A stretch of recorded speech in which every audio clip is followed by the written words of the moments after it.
SIR এর শুনানির বাড়ছে সময়সীমা। ইসিআই এর কাছে 14ই ফেব্রুয়ারি পর্যন্ত শুনানির সময়সীমা বাড়ানোর আর্জি সিও দপ্তরের। লাস্ট ডেট ছিল 7 তারিখ, আজকে ছিল, ওটা আমি 7 দিন এক্সটেনশন চেয়েছি।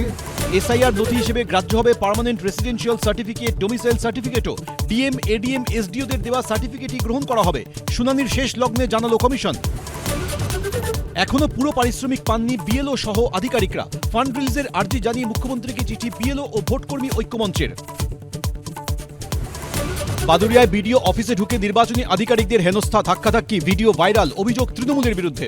ধাক্কাধুক্কি আমাদের ছেলেপিলেরা আমাদেরকে মেরেছে, দুই একটা হয়তো। বিধানসভা ভোটে দাঁড়াতে চান না চিরঞ্জিত, জানিয়েছেন দলনেত্রীকেও, দাবি বারাসতে তৃণমূল বিধায়কের। ওনাকে বলেছিলাম যে 3টে টার্ম হয়ে গেছে, এবার ছেড়ে দিলাম। আনন্দপুরে চৌবাগায় বিজেপি কর্মীর বাড়িতে হামলা, অগ্নিসংযোগ, ভস্মীভূত বাইক, থানায় বিক্ষোভ বিজেপির, দোষীরা রেহাই পাবে না আশ্বাস তৃণমূল কাউন্সিলরের।